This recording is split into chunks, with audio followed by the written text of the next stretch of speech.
research meeting to reflect on what is the status of education globally now, as well as what is education paradigm shift.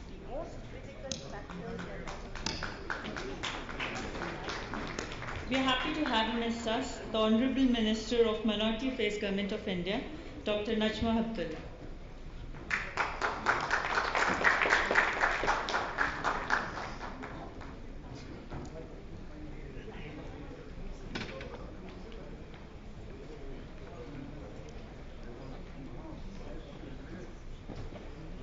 We would like to invite on the stage Justice M.S.A. Siddiqui, Chairman, National Commission for Minority Education Institutions, Mr. Dilip Chinoy, CEO and Managing Director, National Skill Development Corporation, and Dr. Ravi Gupta, CEO, ELETS Technomedia Private Limited, and Dr. S.S. Jena, National Institution of Open Schooling, NIOS.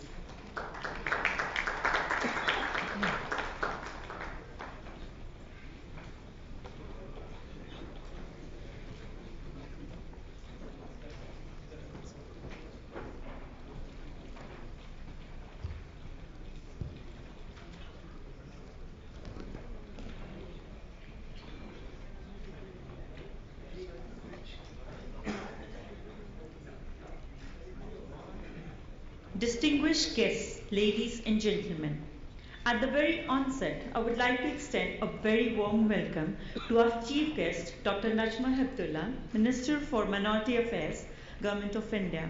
Ma'am, it is indeed a matter of great pride and privilege for us to have you grace the special inauguration of World Education Summit 2014. A five-time member of Rajya Sabha, Dr. Heptulla has served as a Deputy Chairman of the Rajya Sabha and as Vice President of the Bharatiya Janata Party. The Honourable Minister holds a Masters of Science degree in Zoology and PhD in Cardiac Anatomy. The Grand Niece of Maulana Abdul Kalam Azad, Dr. Heptulla has written and commented on several human rights issues such as social security, sustainable development, and reforms for women, to name a few. Ma'am, we thank you once again for honouring us with your gracious presence. I also take this opportunity to welcome Justice M.S.A. Siddiqui, Chairman of the National Commission for Minority Educational Institutions, Government of India. Having started legal practice in the High Court of Madhya Pradesh, Bench at Gwalior in 1960, Justice Siddiqui has previously served as Secretary to the Justice Verma Commission of Inquiry set up by the Government of India related to the assassination of the former Indian Prime Minister, late Shri Rajiv Gandhi. He has also served as judge in the High Court of Madhya Pradesh and Delhi, before being appointed as a member of the Advisory Board of the Reserve Bank of India on bank commercial and financial frauds, and later as the Chairman of the Railways Claims Tribunal. We welcome you, sir. The World Education Summit is a premium platform for everyone who is passionate about education and learning. Over the years, the summit has become the largest gathering of education leaders. Into its fourth edition, the World Education Summit 2014 aims to make the summit more than an event by building a strong community around it and providing a mix of perspectives from leaders in the field on the idea of education and learning in today's age and time. Our aim is to provide an opportunity to all stakeholders to come together and deliberate, discuss, and explore the emerging horizons. Today, we feel privileged to have with us a galaxy of top policymakers and leaders in the field of education, especially for minority educational institutions who are not only running schools, colleges, and other noble initiatives, but are also the real agents of social change, silently working to make India an inclusive society. India's minorities are a major section of contemporary India, and it is their success lies the success of India as a nation. I would now like to invite Mr. M.P. Narayanan, President, ELETS Technomedia, to welcome the gathering.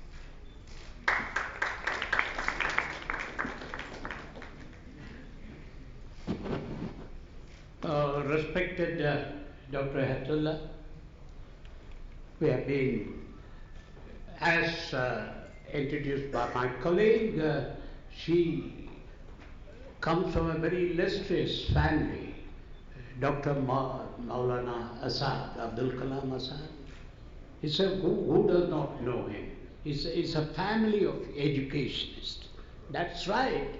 That's one of the reasons when we invited her for this purpose, she readily agreed. I have to, in public, also apologize, notwithstanding the fact that we could not give her a lot of background material. In spite of it, she has prepared a speech, and that shows her own commitment. Madam, we are very grateful to you for having us. Madam, the subject is so important. It's a World Education Summit. And this year we are highlighting also on the minority education and the education of the girl child. You will find that as your respected Prime Minister has mentioned, it's a question of going 120 crores together we are going to move. And without any disparity on there is no majority or there is no minority. Everybody is an Indian, we move together. That is the purpose. And we are once again grateful to you, and we now look forward to listening to you after some of the dignitaries. Who is the next speaker? That's right. Madam? Announce it. Anyhow, thank you very much, Madam, once again, and let us all give her once again a good hand. May I invite now our program chair and mentor of this whole event, Justice Siddiqui sir, who is a eminent justice and also a eminent educationist, and also I will dare to say that a great human being. I have interacted with him like over the last few months, and he is an like inspiration. So welcome sir on the stage, and it's an honor to have you here, sir. Welcome, sir. Give me a big hand, please.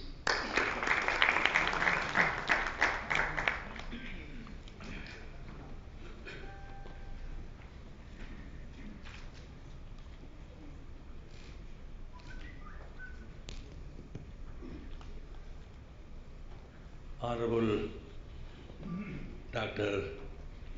Najma Heptulla ji, other dignitaries on and off the dais, ladies and gentlemen.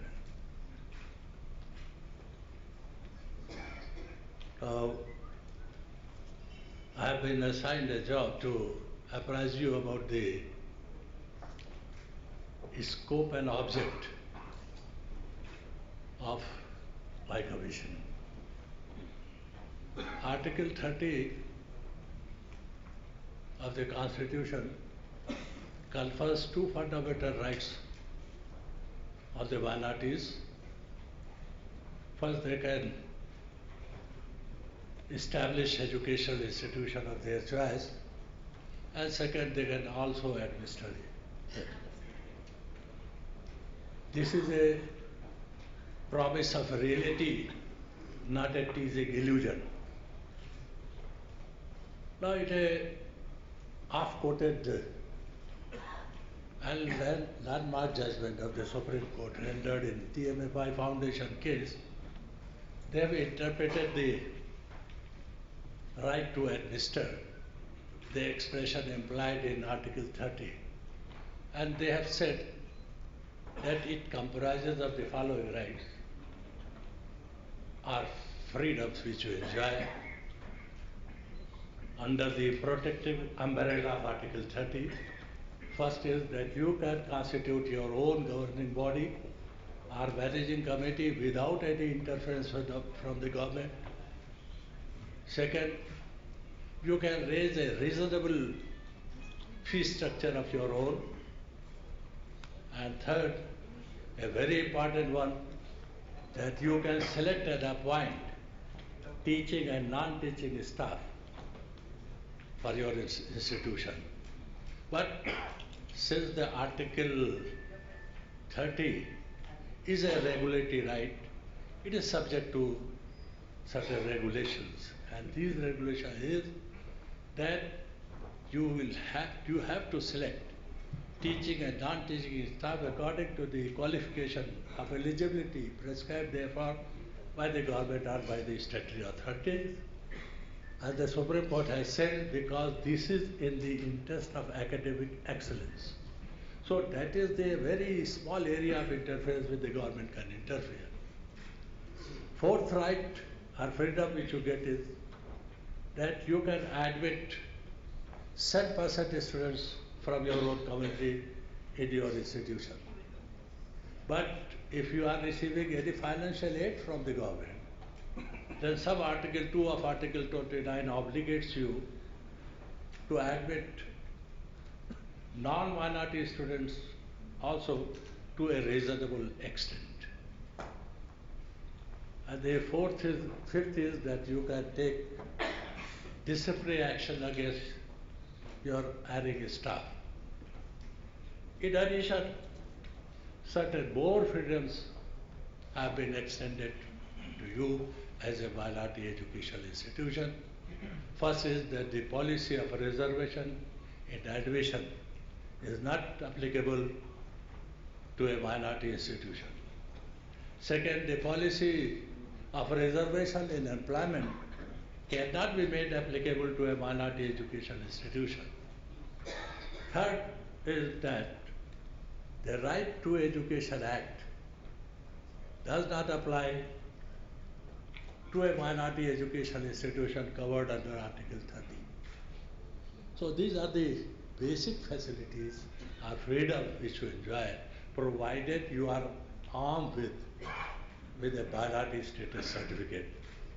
If you have not been declared as a minority educational institution, then certainly you are not entitled to all these freedoms which I have explained for you. Now, what indicia are required to be proved for grant of minority status? First, there are three indicia. First, that educational institution must be established by one of the notified minority community. 6 communities have been notified: Muslims, Christians, Sikhs, Zoroastrians, Jains and Buddhists. These are the 6 communities which have been notified as minorities, religious minorities. Second, it must also be administered by the member of that community which has established it. And third, that the beneficiaries of the institution must be from the community which has established the institution. I have received a case from Pune where a Christian gentleman has established a minority institution, an education institution for the Muslim minorities. And he has approached us for grant of minority status certificate. I declined to grant the certificate on the sole ground that this has not been established by a community, and the beneficiaries although it has been established by a Christian community, but the beneficiaries are not members of the Christian community, the beneficiaries are the members of the Muslim community. Therefore, the most essential indicia is lacking in this case. Now, recently the Supreme Court has held, and a very important one which I want to bring it to your notice: unless your institution is recognized by or affiliated to any statutory authority, you are not entitled to the grant of minority status certificate. So, if your institution has neither been recognized nor affiliated to it, so please take a step to get it done. And suppose if the authorities are not entertaining your application for grant of recognition or affiliation, certainly you can approach to this commission. And there is a one very beneficial provision which has been engrafted in our Act is that if a member of the minority community want to establish some professional institution for which an OC of the state government is required. For example, if you want to establish a medical college or a HJ college, NOC of the state government concerned is a must. Now we have engrafted a provision authorizing the member of a minority committee to file an application before the competent authority for grant of NOC, and if the authority does not pass any order within 3 months from the date of its presentation, that it will be deemed that the NOC has been granted and you can proceed with the establishment of your institution. And if your request for NOC has been rejected, then an appeal lies to the Commission against the rejection order within 30 days from the date of rejection.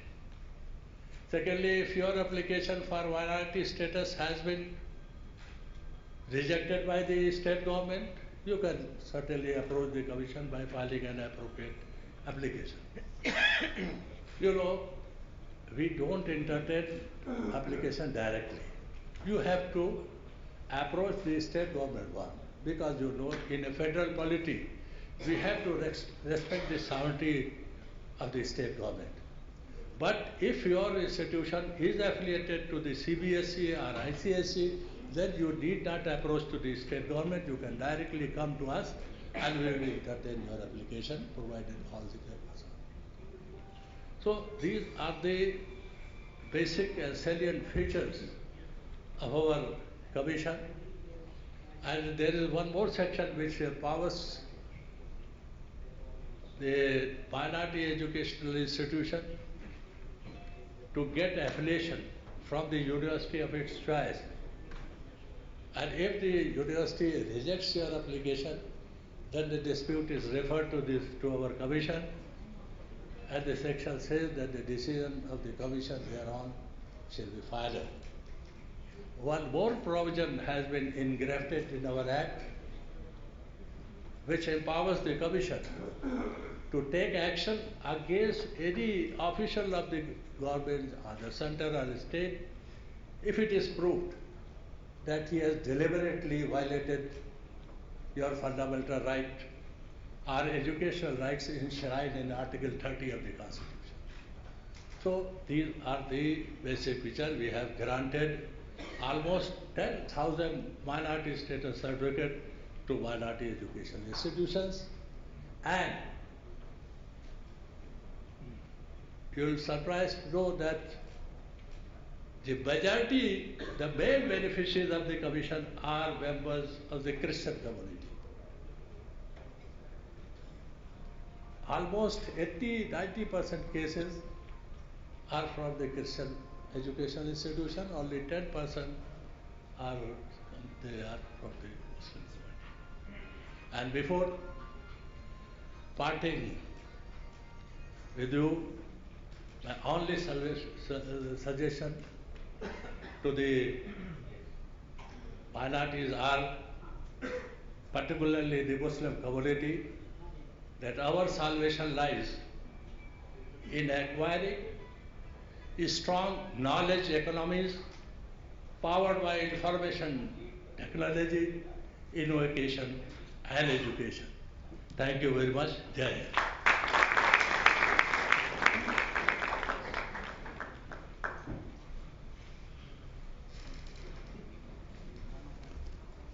I will now request the dignitaries on the dais to inaugurate the special issue of the Digital Learning Magazine on minority educational institutions, which showcases the amazing work done by the minority educational institutions across the country.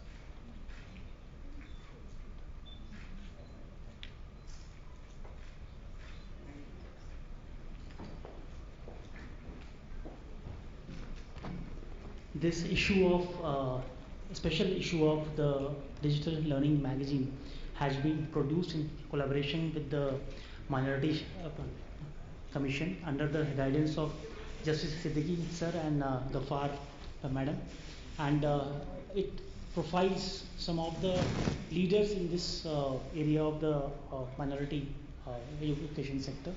So the copies are like available at the registration desk. I encourage you all to have a copy of this and encourage the innovators and leaders in this field of minority education. Thank you so much.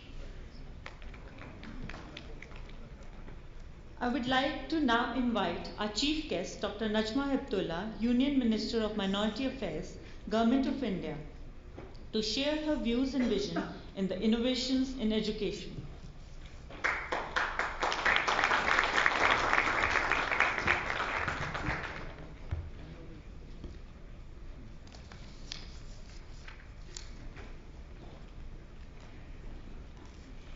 Mr. Narayanan, President Elite, Justice Siddiqui sir, Chairman, National Commission for Minority Education Institution, friends, I don't know, should I speak in English or should I speak in Urdu, Hindi, or should I speak from my heart? Okay, I'll speak from my heart. That speech from the heart comes in multi-languages. I'm very happy to be here today because it is very important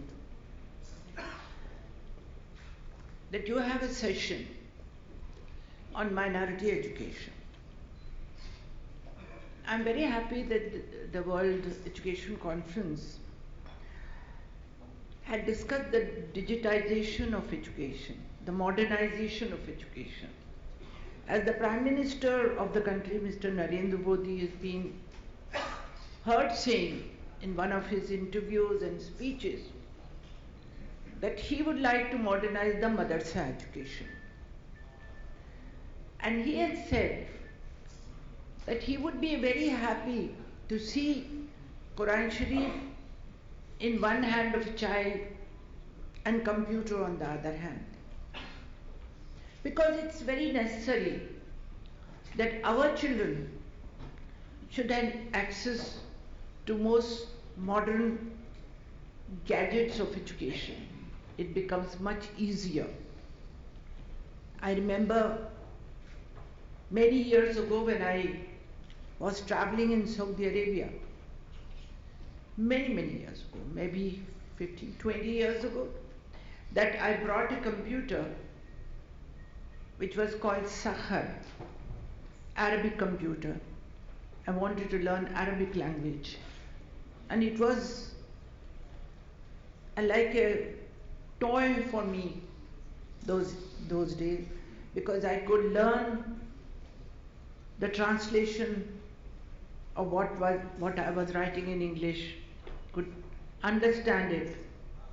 Perhaps that made me to understand my own religious book, Quran Sharif, much better.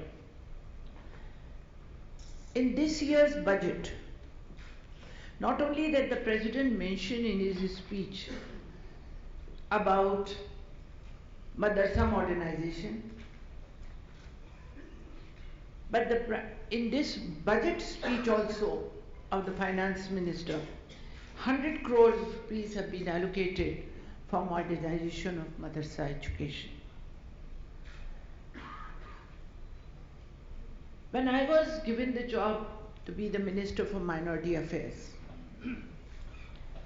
my immediate focus was on education, because there are 6 identified minorities or designated minorities, which include Muslim, Sikhs, Buddhists, Christians, Parsis, and now Jains.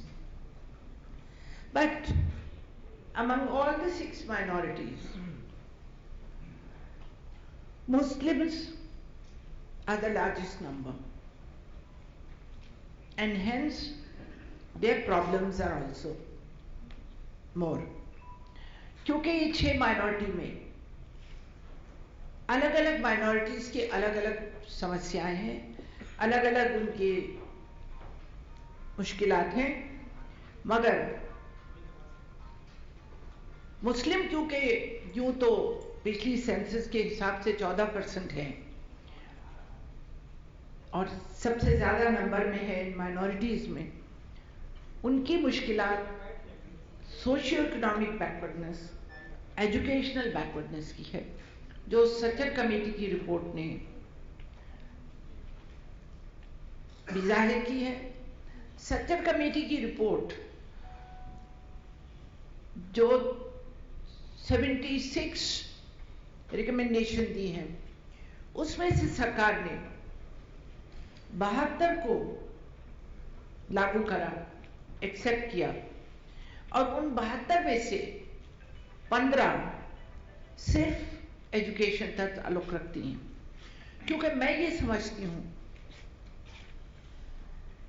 کہ اگر تعلیم میں کوئی بھی قوم پچھڑی رہے گی تو ملک نہ وہ ترقی کر سکتے نہ ملک ترقی کر سکتا ہے. اور یہ چیز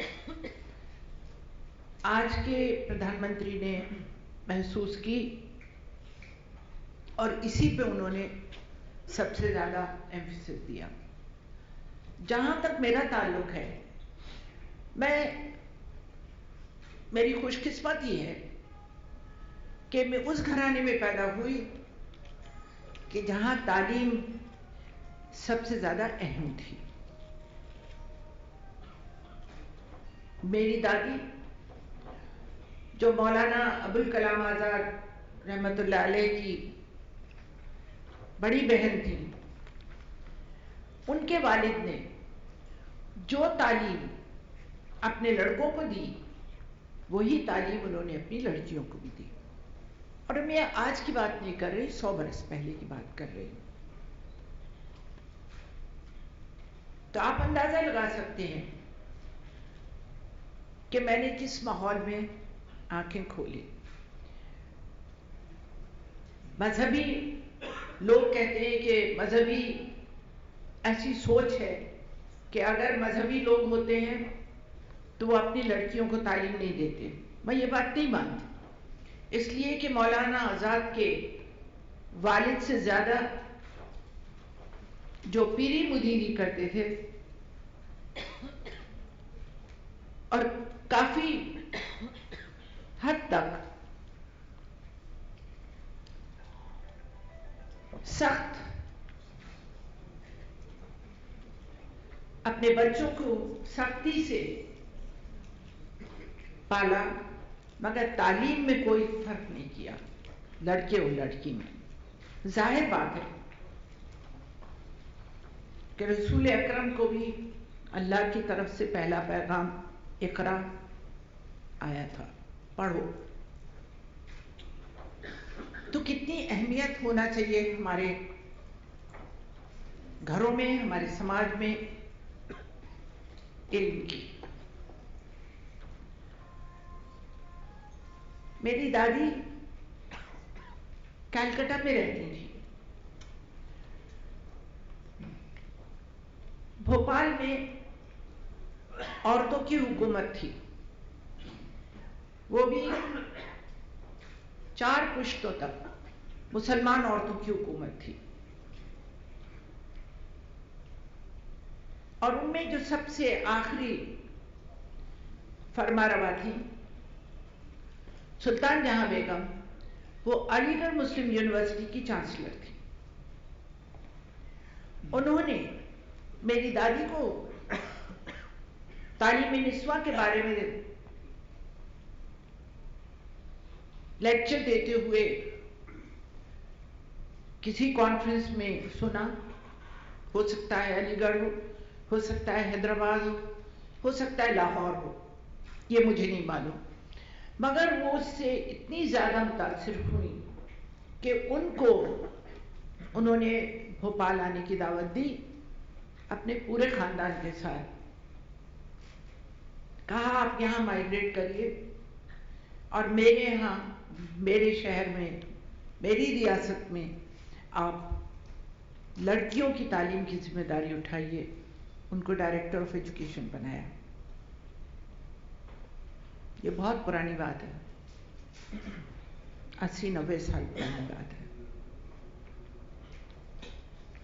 تو میں نے آنکھ کھولی تو میں نے گھر میں اپنی دادی کو صبح تیار ہو کے اپنے دفتر جاتے دیکھا. میری خالہ اسکول میں ٹھیک پڑھاتی تھی، ان کو میں نے تیار ہو کے اسکول میں جاتے دیکھا. آنکھ کھلی تعلیمی ماحول میں. اور اس کے علاوہ آزادی ملنے کے بعد مولانا آزاد اگر چاہتے، ایسا کہا جاتا ہے کہ پردھان منتری پنڈت جواہر لال نہرو نے ان سے کہا تھا کہ وہ پریزیڈنٹ آف انڈیا بنے، مگر انہوں نے کہا کہ نہیں، مجھے تعلیم کا محکمہ چاہیے. کچھ جن حالات سے ملک گزرا تھا، جو فیسپرس اور ڈویسو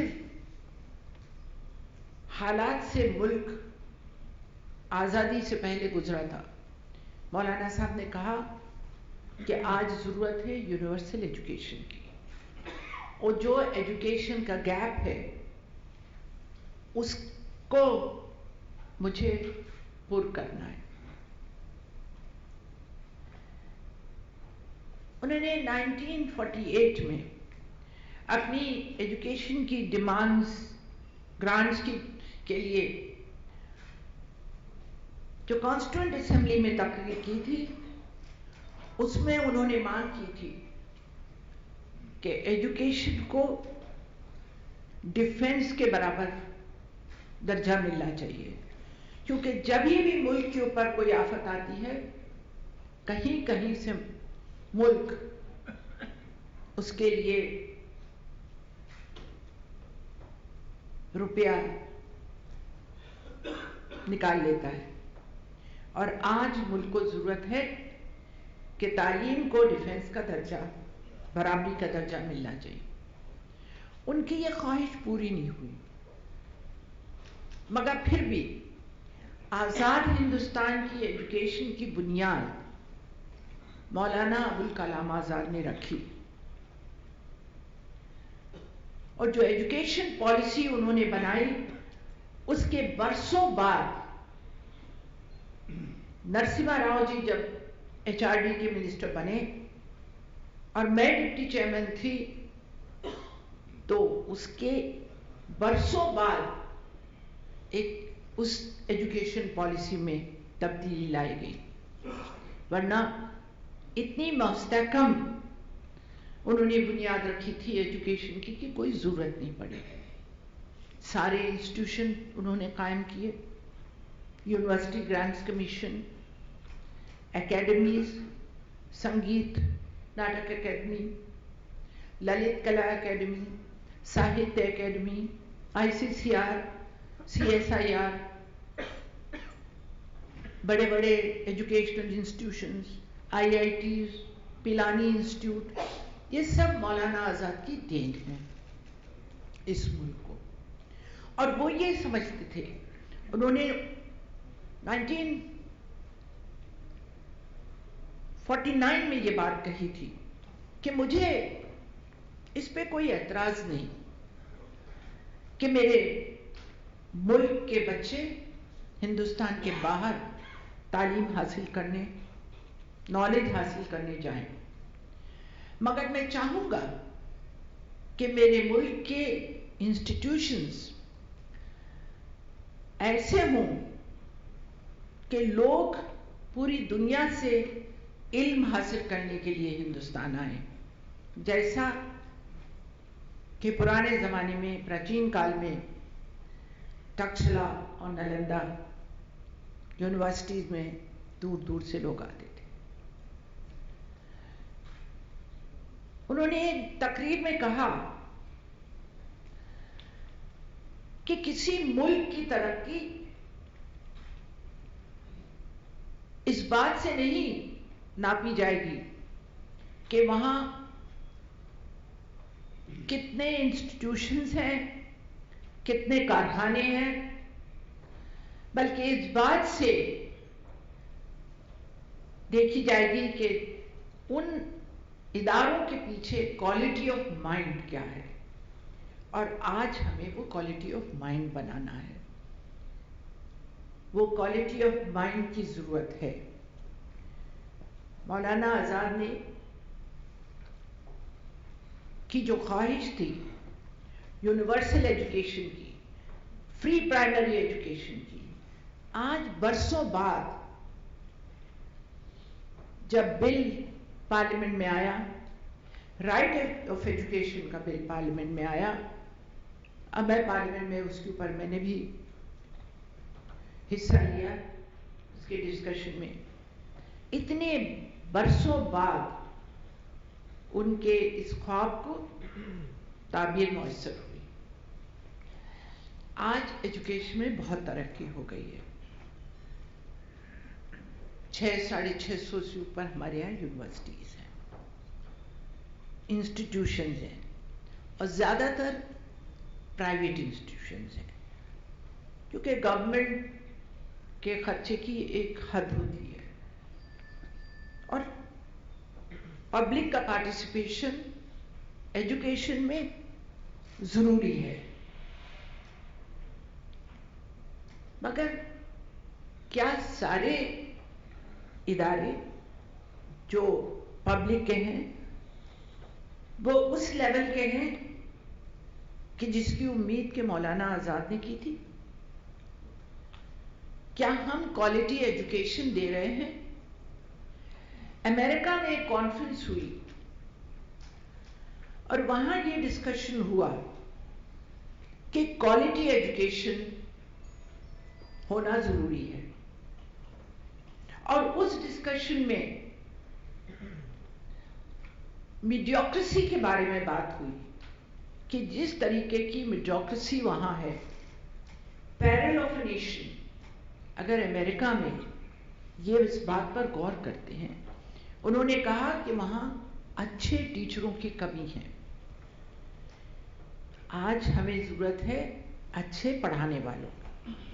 میں کسی انگریزی اسکول سے پڑھ کے نہیں آئی ہوں، I never studied in a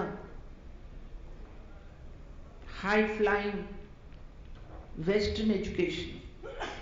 In Bhopal, I studied in a government school. میں نے گورنمنٹ اسکول سے پڑھا۔ آج ہم گورنمنٹ ایجوکیشن میں اپنے بچے کو ڈالنا نہیں چاہتے، پورا یہ جو وقفہ ہوتا ہے گرمیوں کی چھٹیوں کے بعد، میرے گھر پہ، اور مجھے لگتا ہے سارے ہی ممبر پارلیمنٹ ہیں، ان کے گھر پہ ایک تانتا لگتا ہے لوگوں کا، ماں باپ کا، بچے کو داخلہ کرانا پرائمری میں، KG میں۔ کیوں نہیں سرکاری انسٹیٹیوشن اس قابل ہوتے؟ سب کو کیوں نہیں، سارے بچوں کو، ان کے ماں باپ کو شاید پیدا ہونے سے پہلے ہی بچے کی فکر ہوتی تھی کہ یہ پیدا ہوگا تو کہاں داخل کریں گے، کہاں پڑھائیں گے۔ یہ مشکل ہے ملک کے سامنے، اور اس کے لیے نہ صرف سرکاری اداروں کو آگے بڑھنا ہے، اسٹینڈرڈ بنانا ہے، بلکہ پرائیویٹ انسٹیٹیوشن کو بھی ہمیں مضبوط کرنا ہے، اور ان کو اس لیول پہ لانا ہے کہ کوئی بھی بچہ، میں نے گورنمنٹ اسکول میں پڑھا، اور اس زمانے میں ہمارے اسکول میں مذہبی تعلیم بھی دی جاتی تھی، ایک پیریڈ ہوتا تھا جس میں دینیات کی تعلیم ہوتی تھی مسلمان لڑکیوں کے لیے، اور سنسکرت اور گیتا کی تعلیم ہندو لڑکیوں کو دی جاتی تھی.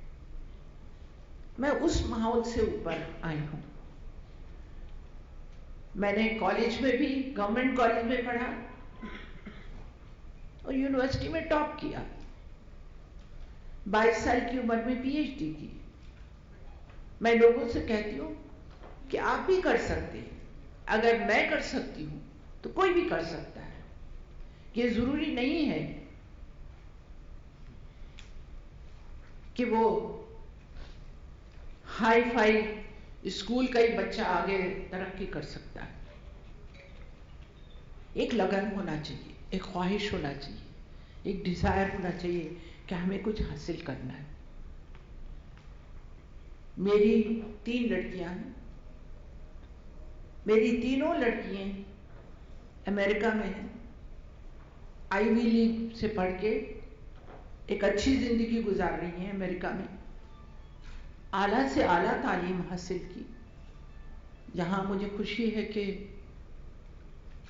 لیڈیز بھی ہیں مگر زیادہ تر جینٹس ہیں. یہ بہت اچھی بات ہے کیونکہ لڑکیوں کی تعلیم کے بارے میں لڑکیوں سے نہیں بات کرنا چاہتی. میں مردوں سے بات کرنا چاہتی ہوں, اپنے بھائیوں سے بات کرنا چاہتی ہوں کہ لڑکیوں کو آگے تعلیم دینا چاہیے. میں نے کافی اسٹڈی کی ہے ایجوکیشن کے بارے میں. لڑکیاں ڈراپ آؤٹ ہو جاتی ہیں اسکول میں داخل ہونے کے بعد. ہو جایا کرتی تھی. کئی ایک وجہ ہوتی تھی. اسکول میں ٹوائلٹ نہیں ہوتا تھا. میں نے اڑیسہ میں یو این ڈی پی کی مدد سے 75 اسکول بنائے جب وہاں سائیکلون آیا تھا. مگر اس بات کا احساس مجھے رہا کہ وہاں لڑکیوں کے لیے اور لڑکوں کے لیے کافی تعداد میں ٹوائلٹ بنے. اس کے اوپر لوگ غور نہیں کرتے ہیں. یہ ضروریات ہیں زندگی کی, ان کی اہمیت ہے اپنی. جب میں راجستھان سے ایم پی چن کے آئی راجیہ سبھا میں تو وہاں مدرسہ بورڈ بہت اچھا کام کرتا ہے. وہاں کی چیف منسٹر سے میں نے کہہ کے مدرسے کے بچوں کو مڈ ڈے میل کی اسکیم میں شامل کیا کیونکہ مدرسے کے بچے کو بھی بھوک لگتی ہے. اس کو بھی سرکاری جو اسکیم ہے اس میں حصہ ملنا چاہیے. اور مجھے خوشی ہے کہ وسندھرا راجے نے میری بات پہ غور کیا. ہم نے وہاں کمپیوٹر بانٹے. کہ میں آج کی بات نہیں کر رہی, میں 10 سال پہلے کی بات کر رہی ہوں جب میں راجستھان سے آئی تھی. وہاں میں نے کھیل کی سامان بانٹے کیونکہ میں نے کہا کہ مدرسے کا بچہ بھی ایک اچھا کرکٹر بن سکتا ہے, ایک اچھا فٹ بال پلیئر بن سکتا ہے, اس کو موقع ملے. تو ایک کمپریہنسو ایجوکیشن کا پلان بنانا یہ بہت پرائیویٹ انسٹیٹیوشنز کے لیے بہت ضروری ہے. آج پارلیمنٹ میں ایک سوال تھا میرے منترالیہ کے تعلق سے. پڑھو پردیس کی اسکیم ہمارے منترالیہ نے شروع کی. مائنورٹی جو نوٹیفائڈ مائنورٹی ہیں ان کے لیے کہ جو بچے میریٹوریس ہوتے ہیں اور انہیں بینک سے لون ملتا ہے, فارن ایجوکیشن انسٹیٹیوشن میں داخلہ ملتا ہے, تو جو لون انہیں بینک دیتا ہے اس پہ 11 سے 13% انٹرسٹ لگتا ہے. ہمارے منترالیہ نے کہا کہ وہ پورا انٹرسٹ 100% ہمارا منترالیہ دے گا تاکہ بچے پہ بوجھ نہیں پڑے. آج ایک نام نہیں بتاؤں گی, حیدرآباد کے ایک ممبر پارلیمنٹ ہیں, انہوں نے یہ سوال مجھ سے کیا کہ کیا دیش میں پڑھنے کو کم ہے. میں نے کہا نہیں, دیش میں پڑھنے کو بہت کچھ ہے اور اس کے لیے بھی ہمارے मंत्रालय की अलग अलग स्कीमें हैं। हमारी जो माइनॉरिटी डेवलपमेंट कॉरपोरेशन है, उसके जरिए से हम स्कॉलरशिप देते हैं, उनके लिए लोन देते हैं। मगर कोई बच्चा माइनॉरिटी का अगर वो मेरिटोरियस है और उसको दाखिला मिल जाता है किसी भी इंस्टीट्यूट में बाहर तालीम हासिल करने का, और उसे बैंक लोन भी दे देता है, तो क्या हम इतना सा भी हाथ नहीं बढ़ा सकते कि उसके इंटरेस्ट को हम संभाल लें? क्या उसको हक नहीं है, उस माइनॉरिटी के बच्चे को, कि वो भी बाहर, हिंदुस्तान के बाहर जाकर तालीम हासिल करके आए, अपनी नौकरी के जराए को बढ़ाए? क्या ये सिर्फ हक उन्हीं का है जिनके पास पैसे हैं? और मुझे लगता है कि पार्लियामेंट में इस चीज को लोगों ने पसंद किया। हमारी ये हुकूमत लोगों को हो सकता है कि कुछ दिन में फिक्र होगी, नई सरकार है, नए लीडर हैं, हो सकता है नई पॉलिसी हो, मगर मैं आपको यकीन दिलाती हूं कि जो स्कीमें हमारी चल रही हैं, इस साल के बजट में हमारे मंत्रालय को 200 करोड़ रुपए का इजाफा हुआ है। और जो बात आज पार्लियामेंट में उठी, जो मुझसे सवाल पूछा कि आप जो स्कॉलरशिप देते हैं उनकी वैल्यू कब होती है, उन स्कॉलरशिप से जो SC ST के स्टूडेंट्स को मिलता है। मैंने कहा ये बात मैंने हमारे फाइनेंस मिनिस्टर के सामने रखी है और मैंने उनसे कहा है कि वो हमारी ग्रांट इस सिलसिले में बढ़ाएं ताकि कोई डिस्पैरिटी नहीं हो, फर्क तफरीक ना हो बच्चों में, डिमांड ड्रिवन हो। और मुझे यकीन है कि आते वर्षों में हमारी ये डिमांड भी पूरी होगी। HRD मिनिस्टर जो हमारी साथी हैं स्मृति ईरानी, वो मदरसों के बारे में मुझसे डिस्कस कर रही थी, क्योंकि मदरसे HRD मिनिस्ट्री के अंदर आते हैं। हमने बहुत सी स्कीमें बनाई हैं। हमने साइबर विलेज बनाने का मेरे मंत्रालय से प्रोग्राम किया है, जो आपकी थीम है। हम अपने मदरसों को डिजिटाइज करना चाहते हैं। हमारे मंत्रालय के जरिए भी जो HRD मिनिस्ट्री कर रही है, हम भी उसको उनमें उनकी मदद कर रहे हैं जहां हम कर सकते हैं। हम स्कॉलरशिप देते हैं पहले क्लास से 10वें क्लास तक, 10वें pre matric, post matric and merit cum means scholarship देते हैं। और मेरे सामने बच्चियां बैठी हैं, लेडीज बैठी हैं, 30% मिनिमम है जो लड़कियों को उसमें दिया जाएगा, मगर ये सिर्फ मिनिमम है, बेस है, अपर लिमिट नहीं है, अपर सीलिंग नहीं है। और मुझे इस बात की खुशी है बताते हुए कि 11वीं प्लान में और 12वें प्लान में लड़कियों को 50 और 55% प्री मैट्रिक और पोस्ट मैट्रिक स्कॉलरशिप मिले हैं, क्योंकि वो उस पर पूरी उतरी हैं। और मेरिट कम मीन्स में भी उन्हें स्कॉलरशिप मिले। और ख़ास तौर पे लड़कियों के लिए हमारी स्कीम नई रोशनी है, जिनमें उनकी कैपेसिटी बिल्डिंग करते हैं। लड़कों के लिए हमने कैपेसिटी बिल्डिंग के लिए उनको स्कॉलरशिप दे के 10वें और 12वें तक पढ़ा के, जो वोकेशनल ट्रेनिंग लेना चाहते हैं उनको वोकेशनल ट्रेनिंग देते हैं। 800 ایسے ووکیشنز ہیں جس میں سے وہ چوز کر سکتے ہیں اور اس کے لیے ہم ان کی مدد کرتے ہیں تاکہ وہ اپنے پاؤں پہ کھڑے ہو جائیں. جو بچے آگے پڑھنا چاہتے ہیں ہم ان کو آگے تعلیم دینا چاہتے ہیں. ہمارا ملٹی سیکٹوریل جو پروگرام ہے اس سے ہم انفراسٹرکچر بناتے ہیں, اسکول کی بلڈنگ بناتے ہیں, ان کو کلاس رومز بنا کے دیتے ہیں جو آلریڈی وہاں اسکول موجود ہیں.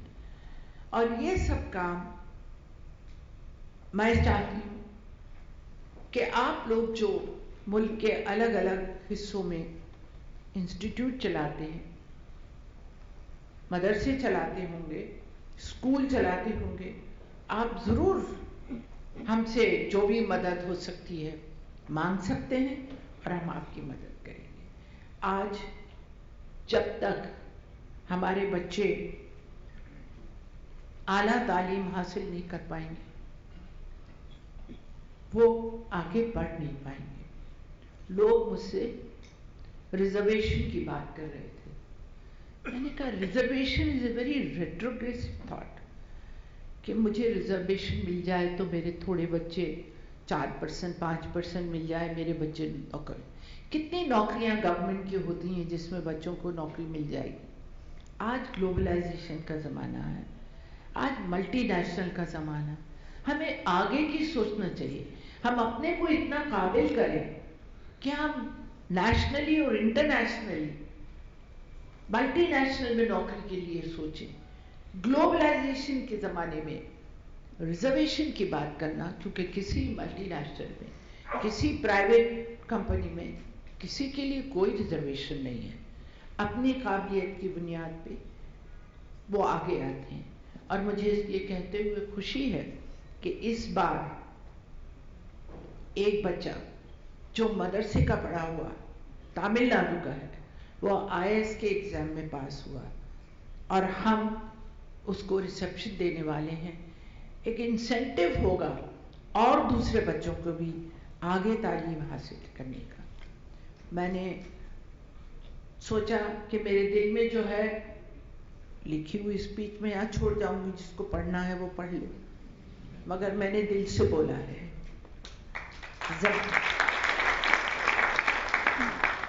جو میری خواہش ہے, جو میری امید ہے, مجھے اللہ تعالیٰ نے یہ موقع دیا ہے کہ میں کچھ خدمت کر سکوں. اگر میں ان پچھڑی ہوئی مائنورٹیز کے بچوں کو تعلیم میں انگلی پکڑ کے آگے بڑھانے میں کامیاب ہوئی تو نہ صرف مجھے اس بات سے خوشی اور فخر ہوگا بلکہ ملک کو بھی ہوگا, کیونکہ کوئی ملک ترقی نہیں کر سکتا اگر سماج کا ایک جز پچھڑا ہو. اور یہی بات نریندر مودی جی نے بار بار کہی ہے, سب کا ساتھ سب کا وکاس. جب وہ بات کرتے ہیں تو 125 کروڑ لوگوں کے ایک ساتھ قدم اٹھانے کی بات کرتے ہیں, تو اس میں چاہے وہ 6 نوٹیفائڈ مائنورٹیز ہوں کہ میجورٹیز ہوں, چاہے لنگوسٹک مائنورٹی ہوں کہ کسی بھی سمودائے کے کسی بھی ذات, برادری, مذہب کو ماننے والے ہوں, سب کے لیے ہم چاہتے ہیں کہ ایک اچھے موقع ملے, ایک ایکول اپرچونٹی ہو کہ یہ ہمارا ملک آگے بڑھے, ترقی کرے اور ہمیں فخر کا موقع دے. آپ کا شکریہ, آپ نے یہاں مجھے بلایا. میں ایک معافی مانگوں کہ میں صبح نہیں آ سکی کیونکہ انوگریشن تو صبح ہونا چاہیے تھا, مگر میرا سیشن چل رہا ہے اور سیشن کے زمانے میں ہم لوگ صبح کے وقت کہیں باہر نہیں جا سکتے کیونکہ پارلیمنٹ میں پہنچنا ہوتا ہے, اس لیے میں نے شام کا وقت چنا اور سیدھی میں پارلیمنٹ سے آ رہی ہوں. اس لیے آپ سے اجازت مانگتی ہوں. بہت بہت شکریہ.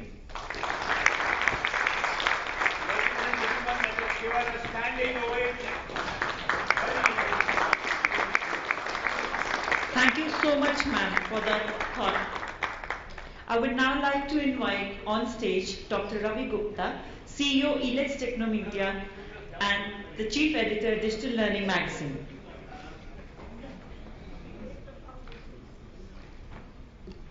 I think it's a great moment for all of us.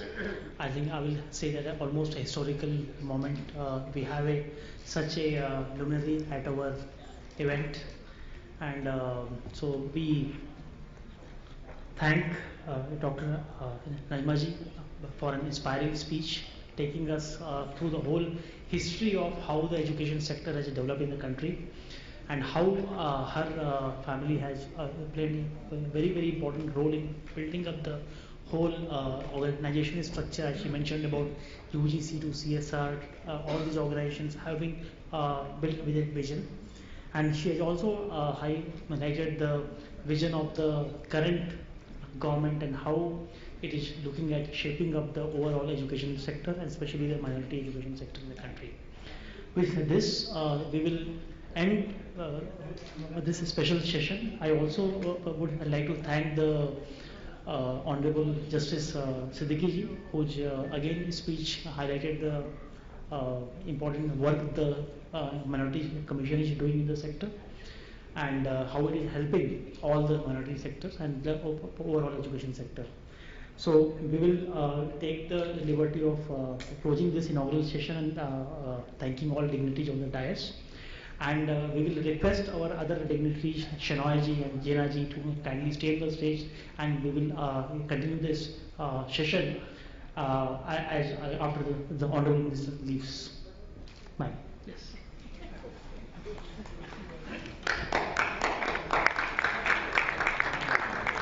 And may I just like request the Minister for a group photo, Madam, with all dignitaries on the dais.